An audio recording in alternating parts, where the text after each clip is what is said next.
Kapag ang isang pangulo, hari, emperador o pinuno ng isang makapangyarihang bansa ay naglalakbay, hindi sapat ang ordinaryong bulletproof car. Ang kanilang sasakyan ay kailangang maging parang gumagalaw na bunker.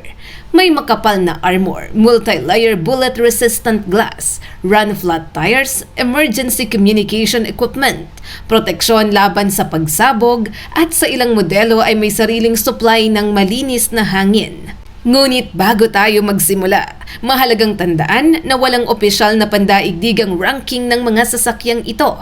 Marami sa kanilang tunay na kakayahan ang hindi isinasa publiko dahil bahagi ito ng national security.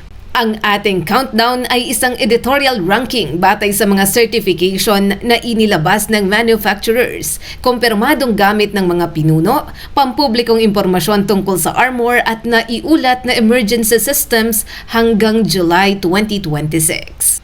Kaya kung handa ka na ka-amazing, tara, alamin na natin ang mga pinakaligtas na sasakyan ng mga pinuno sa buong mundo.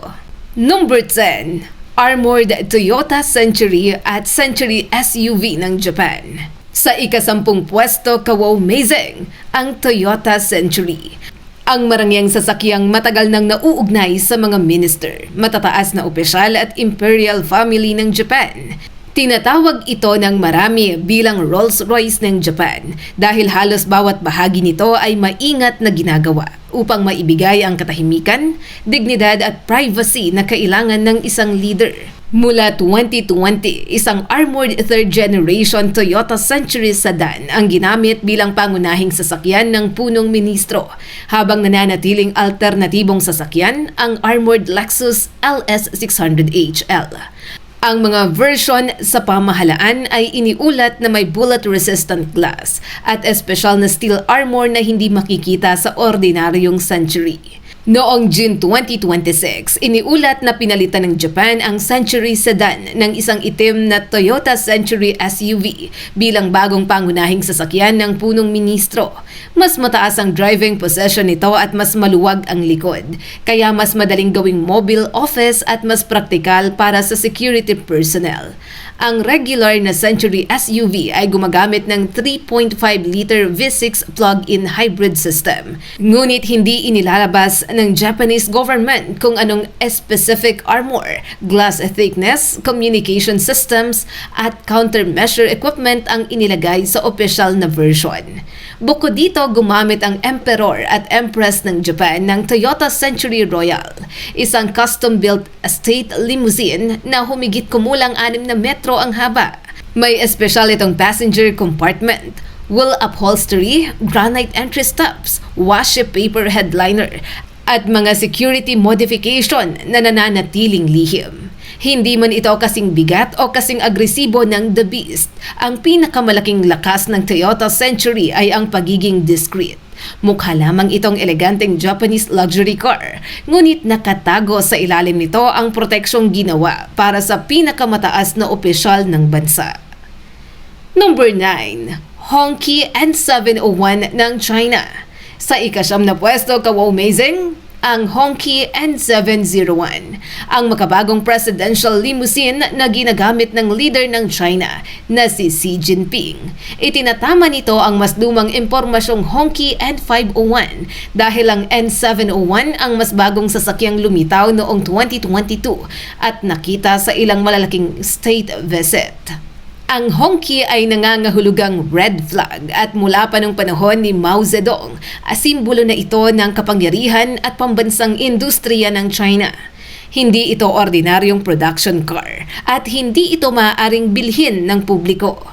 Tinatayang nasa 5.5 meters ang haba ng N701 at may napakahabang passenger compartment para sa leader at kanyang security staff.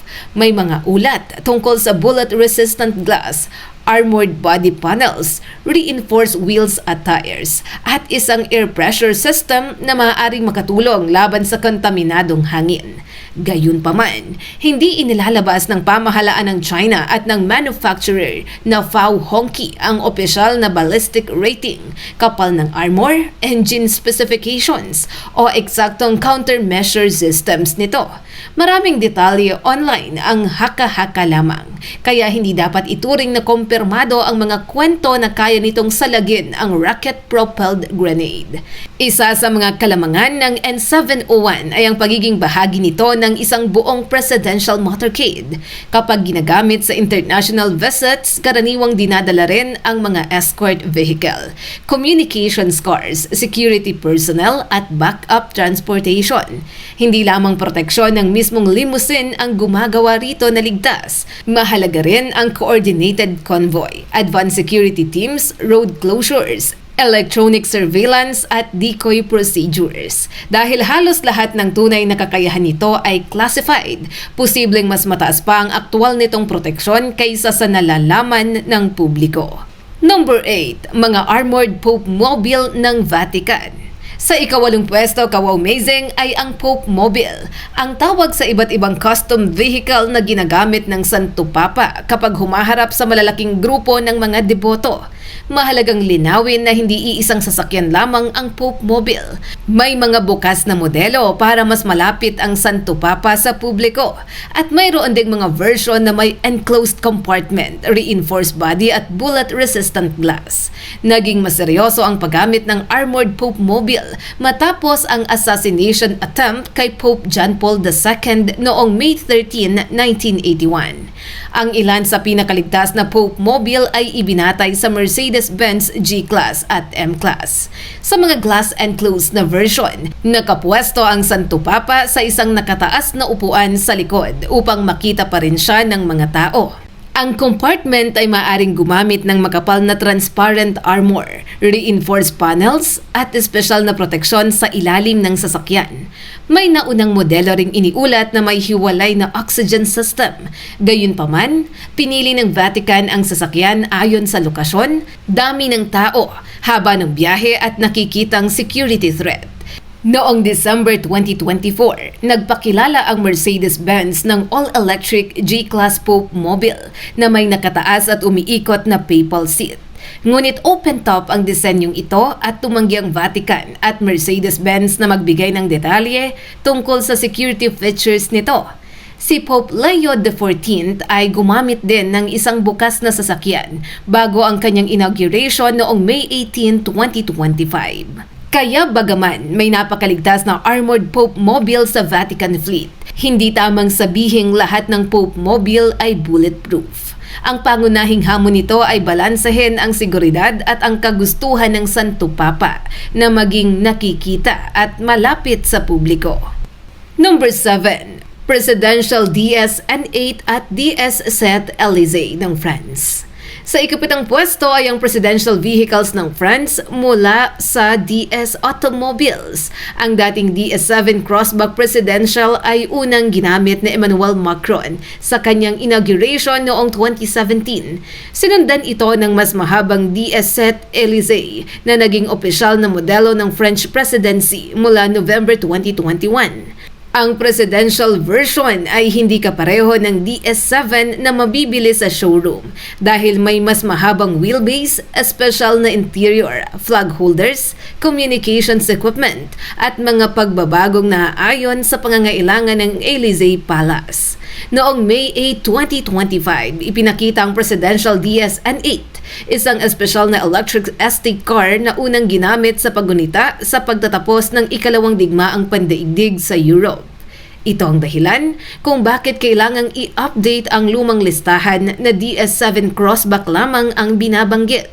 Ang DS-N8 ay ginawa bilang simbolo ng French craftsmanship at electric mobility na may custom paint, ceremonial fittings, marangyang cabin at mga bahaging ginawa ng mga French artisan. Hindi naglabas ang DS Automobiles ng ballistic rating o kompletong detalye tungkol sa armor ng presidential DS-N8. Mayroon ding specially armored Renault Rafale sa presidential fleet na ginamit noong Bastille Day ng 2024. Ipinapakita nitong hindi umaasang French president sa iisang modelo lamang. Depende sa event at threat assessment. Maaring gamitin ng DS7 Élysée, DS-N8 Renault Rafale o iba pang sasakyang nakapaloob sa mas malaking presidential convoy. Kaya nasa listahan ito hindi dahil sa pinakamakapal na pampublikong armor rating, kundi dahil sa integrated protection system ng French presidency. Number 6. Audi A8L. Ang Audi A8L Security, isang factory-built armored luxury sedan na matagal nang ginagamit ng matataas na opisyal sa Germany at iba pang bansa sa Europa. Sa unang tingin ay halos kapareho lamang ito ng ordinaryong Audi A8. Ngunit ang passenger compartment nito ay binubuo ng armored steel, aramid fabric, ceramics, espesyal na aluminum alloys, at multi-layered glass na may polycarbonate layer sa loob upang mabawasan ang pagkalat ng bubog kapag tinamaan. Ang ilang version nito ay certified sa VPOM VR9 Ballistic Protection Level. Ang VR9 rating ay nangangahulugang idinisenyo ang sasakyan upang protektahan ng cabin laban sa matinding rifle threats, kabilang ang ilang armor-piercing ammunition. May protection din ito laban sa ilang explosive devices. Dahil napakabigat ng armor, kailangang palakasin ng suspension, brakes, chassis connections, wheels at drivetrain. May run-flat tires din ito upang makapagpatuloy pa ang sasakyan kahit mawala ang hangin sa mga gulong. Ang layunin ay hindi manatili sa lugar ng pag-atake, kundi mailayo agad ang protektadong pasahero. Kabilang sa mga maaaring ilagay na emergency equipment ang automatic fire suppression system, emergency fresh air supply, smoke extractor, armored communications box, intercom at emergency exit system. Sa ilang version ay maaaring gumamit ng pyrotechnic charges upang maihiwalay ang pinto sa bisagra kung maipit ito matapos ang banggaan o pagsabog. Bagaman mas pinili ng ilang German Chancellor ang Mercedes-Benz S-Class Guard, nananatiling mahalagang armored state vehicle ang Audi A8L Security at ginamit din ito ng mga leader at delegasyon sa iba't ibang bansa. Number 5. Bentley State Limousine ng United Kingdom. Sa ikalimang pwesto, kaw-amazing, ang Bentley State Limousine ng British Monarchy. Dalawa lamang sa mga sasakyang ito ang ginawa bilang regalo kay Queen Elizabeth II para sa kanyang Golden Jubilee noong 2002. Matapos ang kanyang pagpanaw, nanatili ang mga ito sa Royal Mews at ginamit sa mahalagang royal engagements. Hanggang 2026, ginagamit pa rin ang Bentley State Limousine para sa ilang paglalakbay ni King Charles III at iba pang miyembro ng royal family. Mas mahaba, mas mataas at mas malapad ito kaysa sa Bentley Arnage na pinagbatayan nito. May napakalaking rear hinge doors na halos 90 degrees ang bukas upang madaling makapasok at makalabas ang monarchy habang nakasuot ng formal o ceremonial clothing. Ang matataas na bintana ay nagbibigay daan upang makita ng publiko ang nakasakay, ngunit maaari ring lagyan ng opaque panels para sa privacy. Pinapagana ito ng 6.75-liter twin-turbocharged V8 engine na kailangang humatak sa bigat ng armor at reinforced structure. Para sa proteksyon, armored ang bodywork at salamin nito, blast-resistant ang cabin, at maaari itong isil upang mabawasan ang panganib mula sa gas o kontaminadong hangin. Gumagamit din ito ng Kevlar-reinforced tires. Gayunpaman, ang Bentley lamang ay isang bahagi ng Royal Security Operation. Lagi itong sinasamahan ng police motorcycle escorts, marked at unmarked protection vehicles, trained drivers, close protection officers at advanced teams.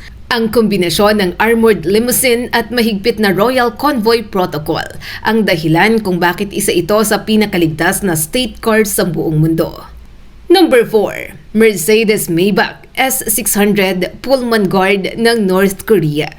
Sa ika-4 na pwesto, kaw-amazing, ay ang Mercedes-Maybach S600 Pullman Guard na sinasakyan ni Kim Jong-un. Ilang beses nang ginamit ng North Korean leader.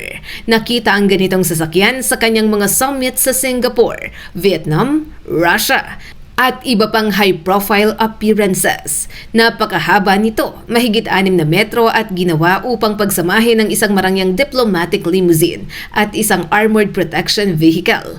May maluwag itong rear compartment kung saan maaaring magkaharap ang mga pasahero at aides. Mahalagang itama na ang Pullman Guard ay karaniwang may VR9 ballistic protection, hindi VR10. Ang Mercedes-Maybach S650 Guard na hindi Pullman ang may VR10 certification. Ang Pullman Guard ay may factory-integrated armor, makapal na multi-layer glass, reinforced floor at roof run-flat tires, at espesyal na suspension at braking components.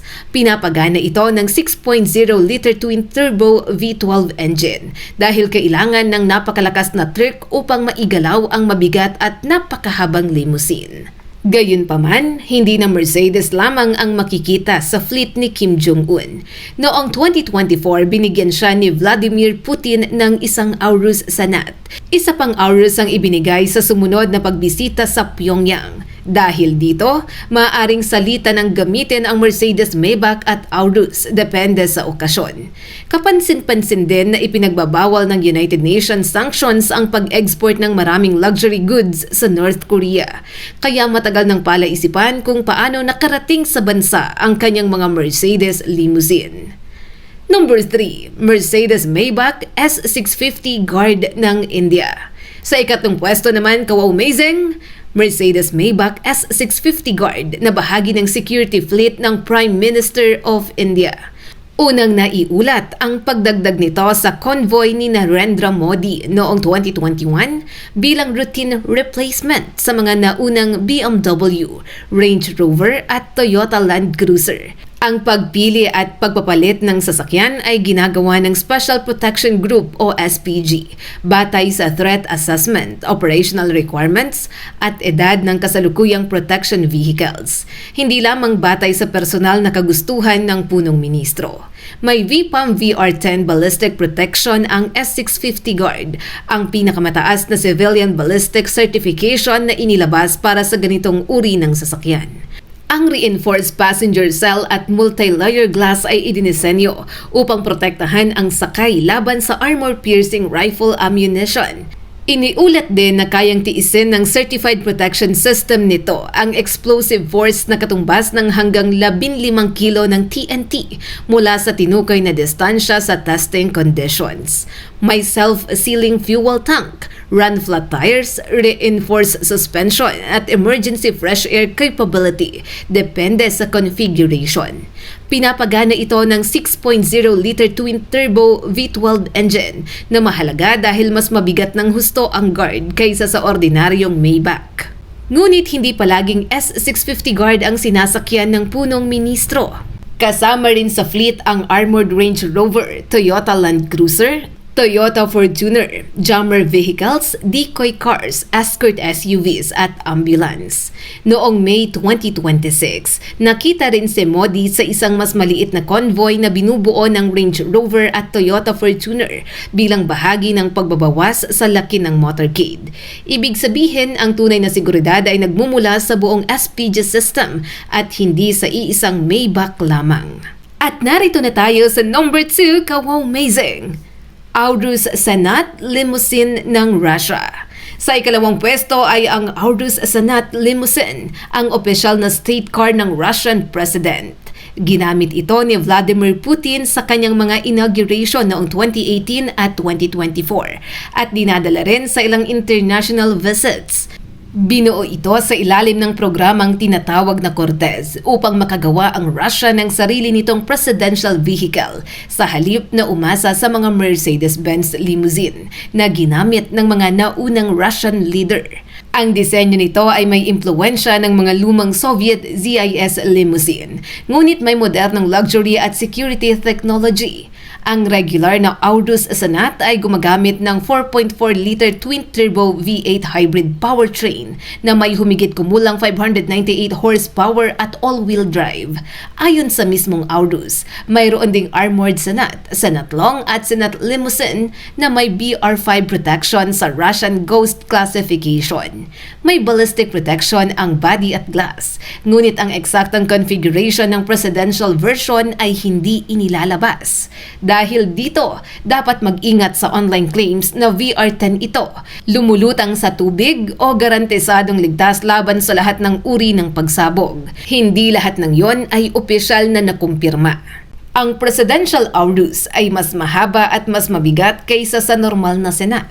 Pinaniniwala ang mayroon itong reinforced protection cell, makapal na glass panels, protected fuel and electrical systems, run-flat capability, fire response equipment, at secure communications. Gayunpaman, ang pinakamalaking protection nito ay ang Russian Federal Protective Service motorcade na gumagamit ng escort cars, motorcycles, communications vehicles, medical support at multiple Aurus vehicles upang hindi madaling malaman kung saang sasakyan nakasakay ang presidente. Dahil sa kombinasyon ng armor, bigat, kapangyarihan at classified as state protection systems, karapat-dapat itong mapabilang sa pinakamataas na bahagi ng listahan. At narito na tayo sa pinakatuktok na listahan, ka-wow amazing! Number 1, Cadillac the Beast ng Estados Unidos. Sa unang pwesto, ang Cadillac Presidential State Car ng Estados Unidos, mas kilala bilang The Beast. Ang kasalukuyang henerasyon ay unang lumitaw noong 2018 at patuloy na ginagamit ng US President hanggang 2026. Bagaman may Cadillac badge at styling, hindi ito ordinaryong Cadillac sedan. Isa itong custom-built vehicle na ginawa para sa United States Secret Service at pinaniniwala ang gumagamit ng heavy-duty truck-based engineering upang makayanan ang napakabigat na armor, security equipment at reinforced passenger compartment. Hindi inilalabas ng Secret Service ang opisyal na kapal at composition ng armor. Gayunpaman, iniulat na may makapal itong steel, ceramic, aluminum at composite protection, bullet-resistant multi-layer glass, run-flat tires, reinforced doors at isang sealed interior na tumutulong laban sa chemical contamination. Ang mga kwento tungkol sa 8 pulgadang pinto, onboard oxygen, tear gas equipment at reserbang dugo na tugma sa blood type ng presidente ay matagal nang iniuulat. Ngunit hindi lahat ng detalye ay opisyal na kinukumpirma para sa kasalukuyang modelo. Ang mas tiyak na kumpirmado ay mayroon itong extensive communications equipment upang manatiling konektado ang presidente sa White House, military command at security agencies habang bumabiyahe. Hindi rin nag-iisang The Beast ang bumabiyahe. Karaniwang may magkamukhang presidential limousines upang magsilbing backup o decoy, kasamang Secret Service SUVs, electronic countermeasure vehicles, communications cars, ambulance, tactical personnel, at local police escorts. Dinadala ang mga sasakyan sa ibang bansa gamit ang military cargo aircraft bago pa dumating ang presidente. Noong 2025, binigyan din ng Secret Service ang General Motors ng kontrata para sa development ng susunod na henerasyon ng Presidential Armored Vehicle. Ngunit inaasahang mananatili sa serbisyo ang 2018 fleet habang ginagawa ang kapalit nito. Sa lawak ng motorcade, classified technology, secure communications at layered protection, ang The Beast pa rin ang pinakakilalang gumagalaw na presidential fortress sa buong mundo. At dahil nakarating ka sa puntong ito, mayroon akong bonus fact para sa'yo. Ang mga sasakyan ng Pangulo ng Pilipinas. Siyempre, hindi rin tayo magpapahuli pagdating sa proteksyon ng pinakamataas na pinuno ng bansa. Sa iba't ibang administrasyon, gumamit ang Malacanang ng mga armored Mercedes-Benz S-Class limousine, Toyota Land Cruiser, Lexus SUV at iba pang sasakyang pinipili ayon sa lokasyon, uri ng activity at security assessment. Kabilang sa dating presidential fleet ang mga Mercedes-Benz S600 at S-Guard na may bullet-resistant protection, habang naging popular din ang Land Cruiser dahil sa tibay, four-wheel drive capability at kakayahang gamitin sa lungsod o malalayong probinsya. Pagsapit ng 2026, hindi opisyal na inilalabas ng pamahalaan ang kumpletong listahan, ballistic rating, kapal ng salamin, armor composition at emergency equipment ng kasalukuyang presidential vehicles. Bahagi ito ng national security upang hindi malaman ng mga posibleng banta kung alin ang pangunahing sasakyan, backup vehicle o decoy. Kaya bagaman may mga modelong nakikita sa presidential motorcade, hindi nangangahulugang sa iisang sasakyan lamang palaging nakasakay ang Pangulo. Maaari ring magpalit ng sasakyan depende sa ruta, panahon, kondisyon ng kalsada at antas ng panganib.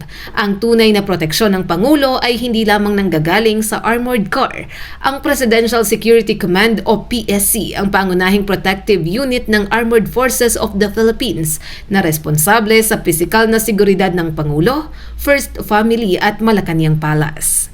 Kasama sa operasyon ng close protection personnel, police motorcycle escorts, backup at decoy vehicles, secure communications, medical support, advanced security teams at koordinasyon sa AFP, PNP at iba pang law enforcement agencies. Kaya kahit walang sariling version ng The Beast na lubos na ipinapakita sa publiko, mayroon pa ring layered security system ang presidential convoy ng Pilipinas. Kaw-amazing! Mula sa tahimik ngunit armored na Toyota Century ng Japan hanggang sa napakalaking Cadillac The Beast ng Estados Unidos. Ipinapakita ng mga sasakyang ito na ang seguridad ng isang leader ay hindi lamang nasusukat sa kapal ng bakal o salamin. Kabilang dito ang trained drivers, intelligence operations, communication systems, escort vehicles, decoys, medical support, at daan-daang security personnel na kumikilos bilang isang organisadong unit. Ngunit kaw-amazing, kahit gaano pa katibay ang isang presidential limousine, walang sasakyang ganap na invincible. Ang pinakamahalagang depensa ay ang tamang pagpaplano, mabilis na pagtugon at pag-iwas sa panganib bago pa ito makarating sa mismong convoy.